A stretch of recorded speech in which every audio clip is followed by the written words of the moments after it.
মানুষ কোরআন পড়ে না, খতম করে। এইদিকে হয় এগুলা? হ্যাঁ, আমার বাপ মরে গেছে আমি পড়বো না, আমি কেমনে পড়ি? এখন আমার বাপ মরে গেছে না, আমি কেমনে পড়বো? মসজিদ থেকে পোলাপাইন নিয়ে এসে একজন এক পারা পড়বে, মানে ও এক পারা, এ এক পারা, এ এক পারা, এটা নাকি 30 পারা হয়ে গেছে। তাই বললাম কেমন কথা? তাহলে ও এক পারা, এ এক পারা, এ এক পারা, এ এক পারা পড়লে সব 30 পারা একজনের হয়ে গেছে, নাকি এক একজনের এক এক পারা হয়েছে? আর তাও আমার বাপ মরে গেছে, ও পড়লে সব আমার বাপে পাইবে। ওই 300 টাকা যেটা দিছি ওটার হাদিয়ার টাকাই পাবে। তো এত কষ্ট দিয়ে দেওয়ার দরকার, তার টাকাটা দিলেই তো হয়। এমনি 300 টাকা নেই সন্তানে, বুঝাতে পারি নাই। ওরে এত কষ্ট দিয়ে 300 টাকা দিল, এটা সদকা হিসেবে হয়তো আমার বাপে পাইতে পারে। কিন্তু ওর এই আবার এই যে একটা আমল নতুন করে তৈরি করলো মুক্তির পথ, আল্লাহর নবী কি এরকম পদ্ধতি দিয়ে গেছে বলে মনে হয় আপনার? এই কোরআন কারিমটা দেন তো, এটা দেন। এই কোরআনুল কারীম, এখানে মুক্তির পথ বলা আছে। হাদিস গ্রন্থে মানুষ মরে গেলে কিভাবে মুক্তি পাবে, পৃথিবী থেকে কে কে তাকে উপকার করতে পারবে, সব বলা আছে। এই সিস্টেমটা বলা নাই। এইরকম হচ্ছে সিস্টেমটা। শোনেন, গাজীপুরবাসী, তোমাদের কি ছেলে সন্তান লাগবে? লাগবে? আল্লাহ, কারো ছেলে সন্তান লাগবে না? আস্তাগফিরুল্লাহ। ছেলে মেয়ে লাগবে, ধন সম্পদ, জান্নাত কার কার লাগবে? মাশাআল্লাহ, মাশাআল্লাহ, সবার লাগবে। হাত নামাও তাহলে। তাহলে জান্নাত কিভাবে আসবে বলো? এই নূহ আলাইহিস সালাম তার জাতিকে বলেছে জান্নাত কিভাবে আসবে।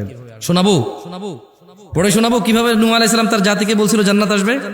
তো শোনো, নূহ আলাইহিস সালামের জাতি এত পথভ্রষ্ট ছিল, এত পথভ্রষ্ট ছিল, এত পথভ্রষ্ট ছিল, কিন্তু নূহ আলাইহিস সালাম তার জাতিকে নিরাশ করেনি। কি করেনি? আমরাও নিরাশ হব না। আমরাও কি হব না? আমরা আশা কার কাছে করব?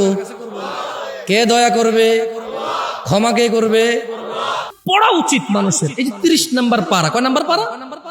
আলাম তারা সূরার যদি নাস থেকে শুরু করেন, নাস, ফালাক, ইখলাস, এভাবে যদি পিছন থেকে শুরু করেন, আলাম তারা সূরার পরের কয়েকটা সূরাই আল কারিয়া, মহাপ্রলয়। মাল কারিয়া, ও মুহাম্মদ সাল্লাল্লাহু আলাইহি সাল্লাম, মহাপ্রলয় কি? আল্লাহ বলতেছে ওয়া মা আদরাকা মাল কারিয়া।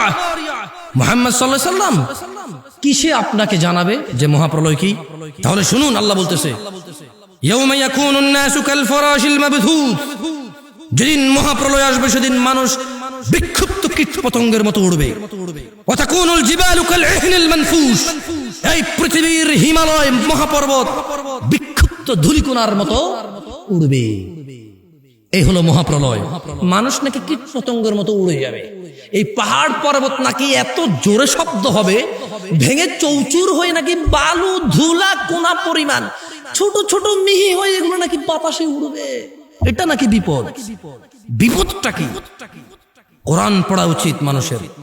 নূহ আলাইহিস সালাম যখন জাতিকে দাওয়াত দিল সবভাবে, গোপনে, প্রকাশ্যে, এই জাতি মেনে নিল না। গাজীপুরবাসী ঠিক আমাদের মতোই বেনামাজি, ওনার জন্য যা ফরজ ছিল না জাতির জন্য। আমরা যেমন মুহাম্মদ সাল্লাল্লাহু আলাইহি সাল্লামের শিক্ষা নিতে রাজি নই। এখানে কয়জন মানুষ 20 জন সাহাবীর নাম জানে? এখানে কয়জন মানুষ 10 জন নবীর নাম জানে? এখানে কয়জন মানুষ জীবনে একবার হাদিসের বই খুলে দেখছে? ইভেন এখানে কয়জন মানুষ গত 15 বছরে একবার কোরআন মাজিদ খুলে দেখছে? পাওয়া মুশকিল হয়ে যাবে।